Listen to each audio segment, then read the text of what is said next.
नमस्कार दोस्तों, गुडलॉजी क्लासेस विसुलभ में आपका स्वागत है। आज हम अपने फर्स्ट चैप्टर के सेकंड पार्ट को लेकर आए हैं। तो हमारे फर्स्ट चैप्टर का नाम है इतिहास लेखन की प्रवृत्तियाँ और स्रोतों का सर्वेक्षण। इसका पहले पार्ट की वीडियो ऑलरेडी बनाई जा चुकी है। ये दूसरा पार्ट है जिसमें आज हम डिस्कस करेंगे प्राचीन भारत इतिहास के स्रोत। प्राचीन भारत के इतिहास के स्रोत का अर्थ है कि जो हमारा भारतीय इतिहास है उसे समझने के लिए हमारे पास कौन कौन से स्रोत हैं। तो उनको समझने के लिए हमारे पास दो स्रोत हैं, साहित्यिक स्रोत और पुरातात्विक स्रोत। ये साहित्यिक स्रोत क्या होते हैं? साहित्यिक स्रोत वो स्रोत हैं जिसमें साहित्य, ग्रंथ, पुस्तकों को रखा जाता है।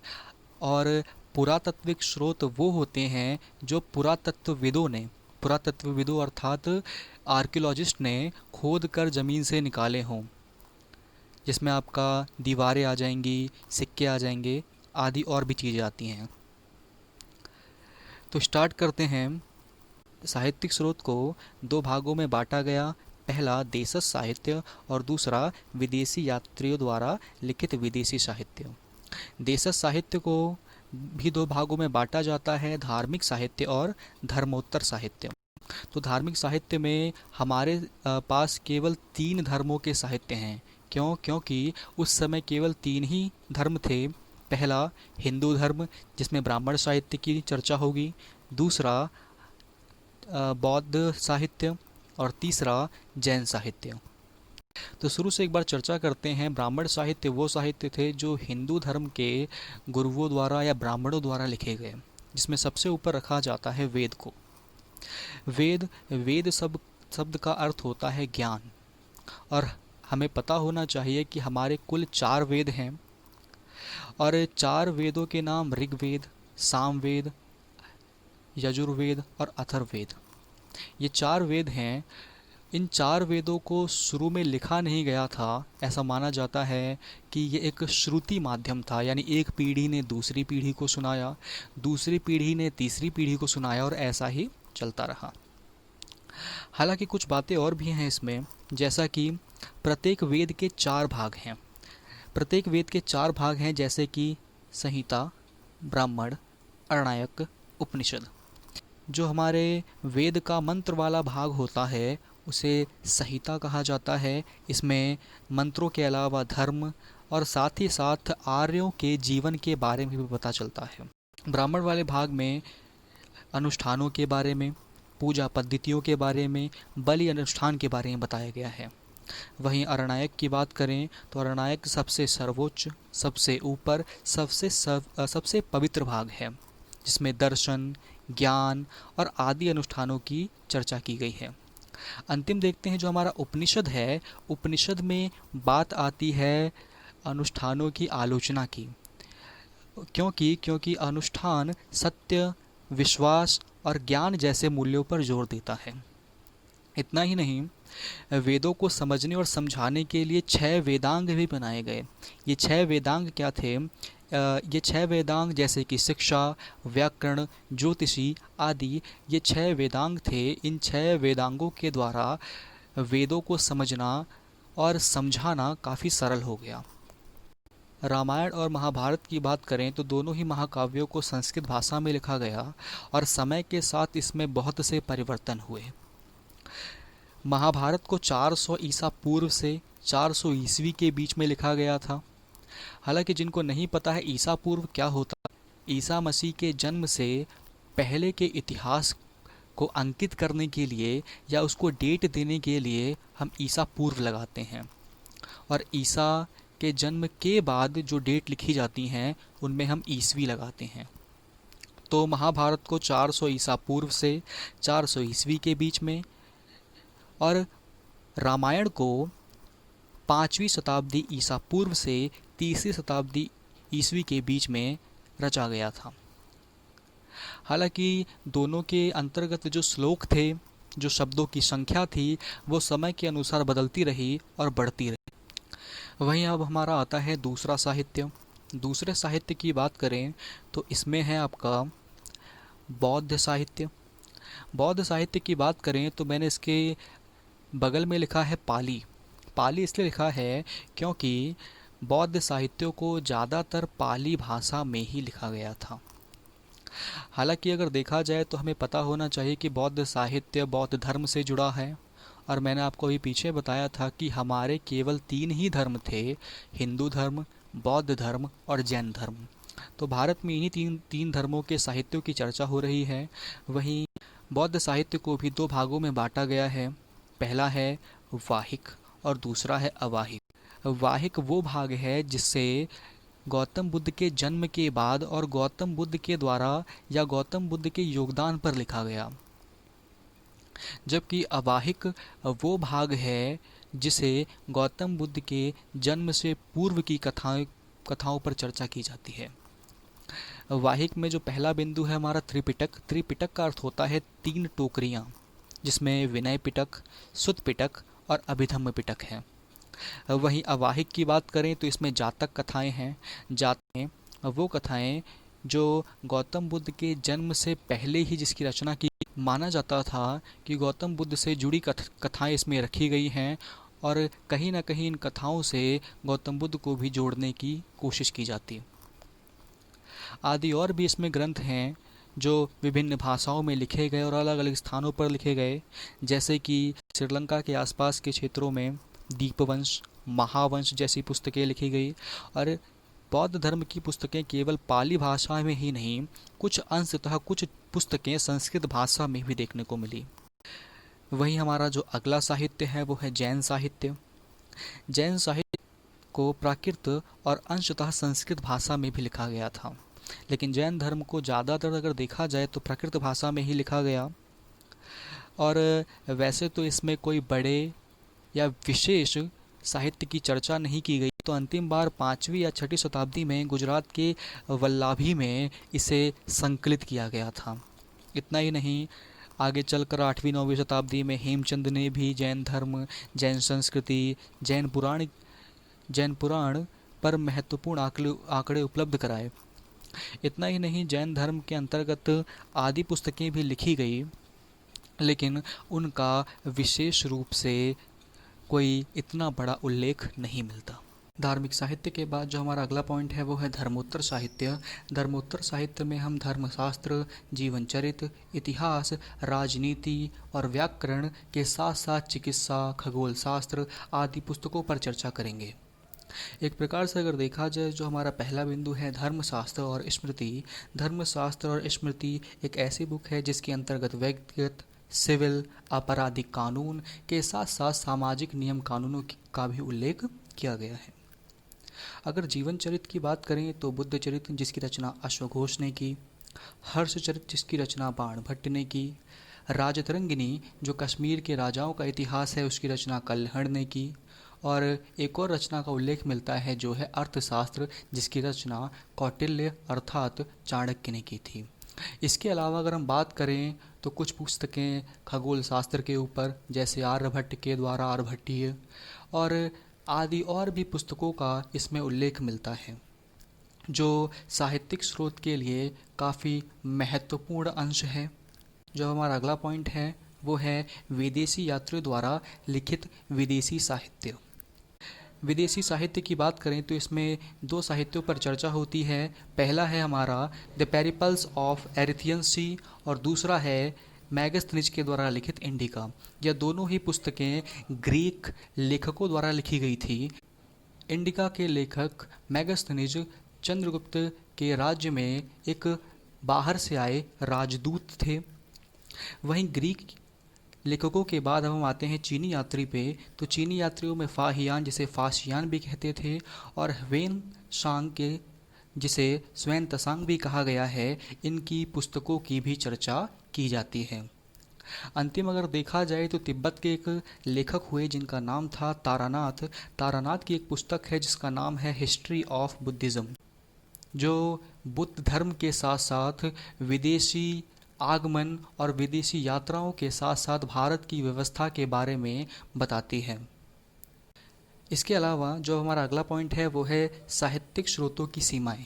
साहित्यिक स्रोतों की सीमाओं की बात करें तो साहित्यिक स्रोत एक लिखित दस्तावेज हैं। इन लिखित दस्तावेजों में समय के अनुसार बहुत से परिवर्तन किए गए।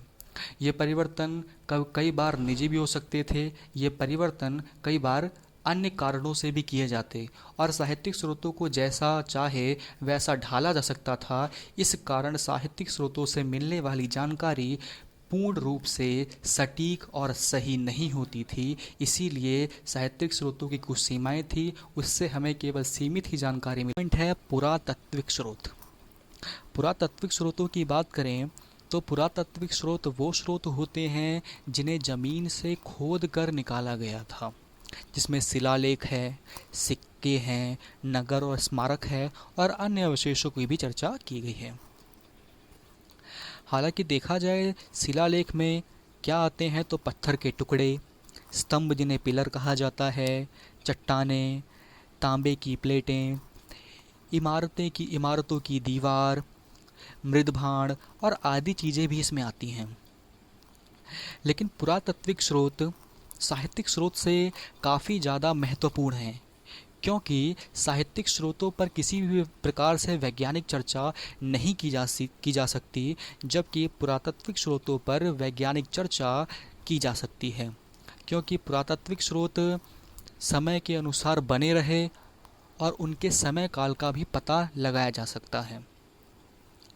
ये आसानी से नष्ट नहीं होते थे और ये बहुत लंबे समय तक बने रहते, जिससे हमें उस समय काल की उस व्यवस्था के या किसने बनवाया, किस कारण से बनवाया, ये सब पता चल जाता। हालांकि देखा जाए तो क्या था, इसमें पत्थर आदि चीज़ें आती थी। यह क्यों पुरातात्विक स्रोतों को किसी के स्मरण यानी किसी की याद, किसी के समर्पण या किसी को दान देने पर बनवाया जाता। और भी इसके बहुत से कारण हैं। हालांकि देखा जाए ये शिलालेख कई बार निजी भी हो सकते थे, कई बार सार्वजनिक भी हो सकते थे, क्योंकि ऐसा भी देखा गया है कि बहुत सारे शिलालेखों का निर्माण निजी कारणों से करवाया गया और सार्वजनिक शिलालेखों से अधिक हमें निजी शिलालेख देखने को मिलते हैं। तो समय काल की बात की जाए तो हर समय में एक जैसे शिलालेख देखने को नहीं मिलते। अलग अलग समय काल में अलग अलग साम्राज्य हुए, उन अलग अलग साम्राज्यों में अलग अलग शासक हुए, उन अलग अलग शासकों द्वारा विभिन्न प्रकार के शिलालेखों का, स्तंभों का, तांबे के प्लेटों का, इमारतों की दीवारों का निर्माण किया गया। वहीं भाषा और लिपि की बात करें तो इन शिलालेखों को लेकर, स्तंभों को लेकर जो सबसे बड़ा नाम आता है वो अशोक का है। अशोक एक ऐसा शासक था जिसने अपने शासन व्यवस्था के नियम, कानून व्यवस्था आदि चीज़ों को भी बड़े बड़े स्तंभों पर या आदि चीज़ों पर लिखवा दिया था। और साथ ही साथ अगर हम देखें तो भाषा और लिपि का भी काफ़ी अलग अलग तरीके से उपयोग किया गया अशोक के शासनकाल में। अशोक के शासनकाल में उपयोग की जाने वाली जो सबसे दो बड़ी लिपियां थी वो थी ब्राह्मी और खरोष्टी। ब्राह्मी लिपि का उपयोग अधिक किया गया है, जबकि खरोष्टी लिपि जो अरामाइक भाषा से निकली है उसका उपयोग हमें कम देखने को मिला है। वहीं गुप्त काल की बात करें तो अशोक के बाद गुप्त काल में शिलालेखों को प्राकृत भाषा में लिखा जाता और शिलालेख बनवाने का प्रचलन लगभग सभी साम्राज्यों में था। अशोक और मौर्य काल में देखा जाए तो हमें ये पता है कि अशोक एक ऐसे शासक थे जिन्होंने कलिंग के युद्ध के बाद शांति की नीति अपनाई और शांति की नीति अपनाने के बाद उन्होंने धम्म का प्रचार प्रसार करना और बौद्ध धर्म से जुड़ना शुरू कर दिया। तो एक प्रकार से देखा जाए अशोक के शासनकाल में शासन व्यवस्थाओं को, आचार, नियम, कानून, सभी प्रकार की चीज़ों को बड़ी बड़ी पट्टिकाओं पर, बड़ी बड़ी प्लेटों पर या स्तंभों पर लिखवाना शुरू किया गया। अनेक लिपियों का उपयोग किया और अनेक भाषाओं का उपयोग किया। वहीं गुप्त काल, प्रशस्ति और आदि वाले बिंदु को देखा जाए तो ये वो बिंदु है जिसे कहा जाता है मौर्योत्तर काल।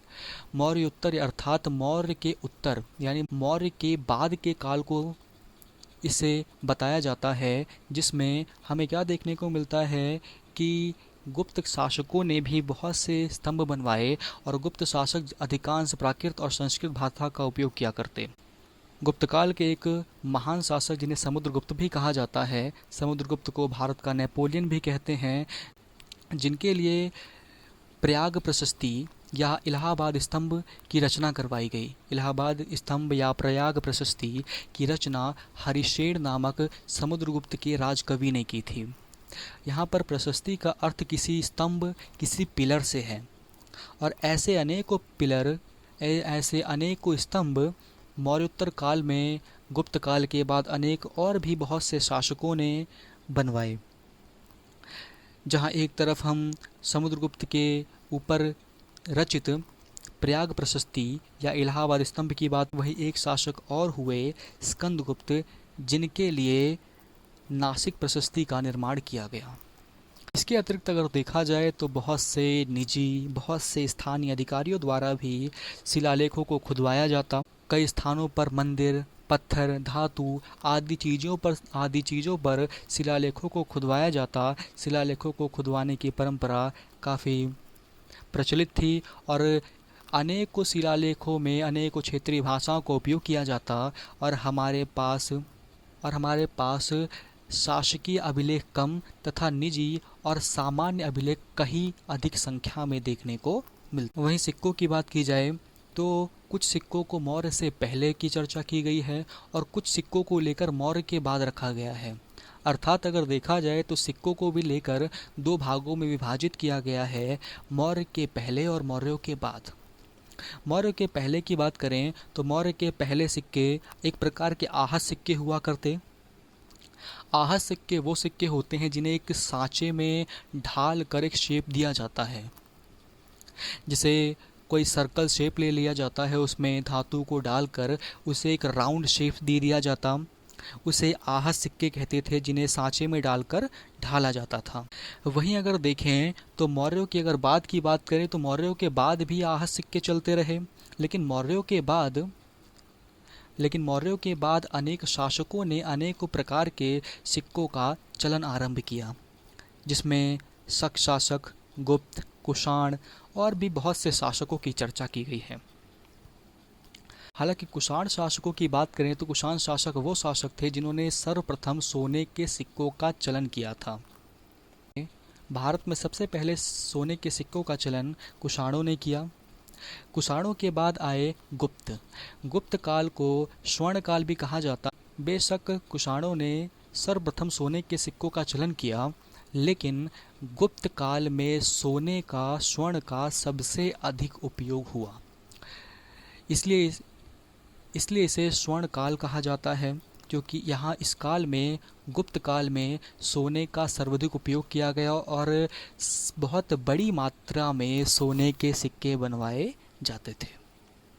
वहीं शक शासकों की बात करें तो शक शासकों के सिक्के पर शक पंचांग हुआ करते, जिसमें और शक शासकों की एक महत्वपूर्ण बात यह थी कि शक शासक अपने सिक्कों पर तिथि भी लिखवाया करते, डेट भी लिखवाया करते, जिसे आगे चलकर जब इन सिक्कों को खोद कर निकाला गया तो वैज्ञानिकों को या पुरातत्वविदों को, आर्कियोलॉजिस्ट को समझने में काफ़ी सहायता मिली।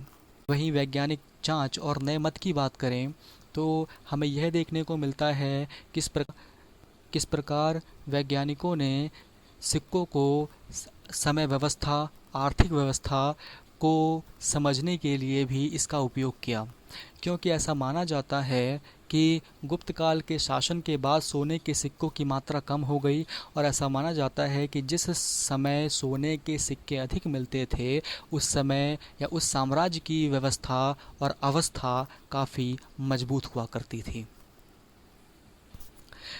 तो सिक्के एक प्रकार के ऐसे पुरातात्विक स्रोत हैं जो हमें बहुत विशेष जानकारी देते हैं, जैसे कि सिक्कों से हमें पता चल सकता है इन्हें कब बनाया गया, किस शासक के द्वारा बनाया गया, किस धातु से बनाया गया, कौन सी भाषा या लिपि का उपयोग किया गया। तो एक प्रकार से अगर देखा जाए तो ये पुरातात्विक स्रोतों का एक महत्वपूर्ण अंश है। वहीं जो हमारा अगला बिंदु है वो है नगर और स्मारक। नगर स्मारक की बात करें तो नगर आप जानते होंगे, स्मारक का अर्थ होता है किसी की याद में या किसी विशेष कारण से उसका निर्माण किया गया हो। यह एक प्रकार की इमारत होती है। अगर वह उपनगर की बात करें तो इसमें बिहार में राजगीर की चर्चा सर्वप्रथम होती है, क्योंकि बिहार अर्थात मगध की राजधानी कभी राजगीर हुआ करती थी और राजगीर को राजगाह भी कहा जाता था। इसके साथ साथ और भी बहुत नगर, उपनगर, जनपद, महाजनपद की चर्चा होती है, जिसमें बोधगया, पाटलिपुत्र, पहाड़पुर, महास्थान, अमरावती, नागार्जुनकोड़ा आदि स्थानों की चर्चा हुई है। एक प्रकार से देखा जाए तो स्मारकों में विभिन्न शासकों द्वारा विभिन्न स्मारकों का, इमारतों का निर्माण करवाया गया था, जो पुरातात्विक स्रोत के लिए काफ़ी सहायक सिद्ध होती हैं। वहीं प्राक आर्य की बात की जाए तो जब हड़प्पा की खुदाई शुरू हुई तो हड़प्पा की खुदाई से प्राप्त हमें एक स्थान हुआ, जिस स्थान का नाम था प्राक आर्य। प्राक आर्य सिंधु घाटी सभ्यता के लिए विशेष रूप से बहुत ज़्यादा महत्वपूर्ण है, क्योंकि ये एक ऐसा स्थान था जहाँ से हमें विभिन्न प्रकार के प्राकृतिक स्रोत उपलब्ध हुए। इसके अलावा मेहरगढ़ की खुदाई में भी विभिन्न प्रकार के हमें अवशेष मिले। अन्य अवशेष अगर देखें तो इसमें बौद्ध मठ हो गए, स्तूप वह स्थान होते हैं जिन्हें गौतम बुद्ध की मृत्यु के बाद उनके स्मरण में जिनका निर्माण करवाया गया, जिसमें अमरावती का स्तूप जो अब तो नहीं है, और साथ मध्य प्रदेश भोपाल का सांची का स्तूप। तो यह एक प्रकार से हमारे लिए पुरातात्विक स्रोतों के लिए काफ़ी सहायक सिद्ध होते हैं। वहीं अन्य स्रोतों में लिखित पांडुलिपियाँ भी आती हैं, कि जब लिखित पांडुलिपियों का अर्थ है कि जो हाथ से लिखी हुई पुस्तकें थी, क्योंकि उस समय किसी भी प्रकार का प्रिंट माध्यम नहीं था, तो उस समय सभी प्रकार की पुस्तकों को हाथ से ही लिखा जाता, और कई सारे कवियों द्वारा निजी और कई सारे सामान्य लोगों द्वारा भी अपने निजी कामों को या निजी चीज़ों को समझने के लिए या आदि चीज़ों के लिए बहुत सी पांडुलिपियाँ लिखी गई। वहीं एक प्रकार से देखा जाए तो गुफाओं के भित्ति चित्र में अजंता की गुफा, एलोरा, इन गुफाओं के अंदर हमें विभिन्न प्रकार के चित्र देखने को मिले हैं। वो चित्र भी एक प्रकार से देखा जाए कहीं ना कहीं हमारे लिए एक बहुत महत्वपूर्ण स्रोत हैं। वहीं सिंधु घाटी के मृदभांड का अर्थ होता है मिट्टी के बर्तन, क्योंकि सिंधु घाटी सभ्यता के मृदभांड जो थे उन्हें विभिन्न प्रकार के और भी सभ्यताओं से जोड़ने का प्रयास किया गया, और सिंधु घाटी सभ्यता इस बात को बताती है कि पूरा पाषाण काल में हमारे यहाँ पर जीवन था और यहाँ पर लोग रहते। इसके अलावा और भी बहुत से चित्रकलाओं और मूर्तिकलाओं का उल्लेख किया गया है। इसके पूरे निष्कर्ष में देखें तो एक है हमारा साहित्यिक स्रोत और दूसरा है पुरातात्विक स्रोत। साहित्यिक स्रोतों की बात करें तो इसमें ग्रंथ आदि चीज़ें आ जाती हैं। पुरातात्विक स्रोतों की बात करें तो इनमें उन चीज़ों को रखा जाता है जिन्हें पुरातत्वविदों ने ज़मीन से खोद कर निकाला हो। तो एक प्रकार से देखा जाए तो साहित्यिक स्रोतों में समय के अनुसार बहुत से परिवर्तन हुए और जिनकी वैज्ञानिक जांच भी संभव नहीं थी, जबकि पुरातात्विक स्रोतों की बात करें तो समय के अनुसार इन्हें समझना भी काफ़ी सरल हुआ और आगे चलकर इनकी वैज्ञानिक जांच भी की गई। तो अब हमारा ये चैप्टर ख़त्म होता है। Thank you. वीडियो को लाइक करें, शेयर करें और सब्सक्राइब करना ना भूलें। Thank you.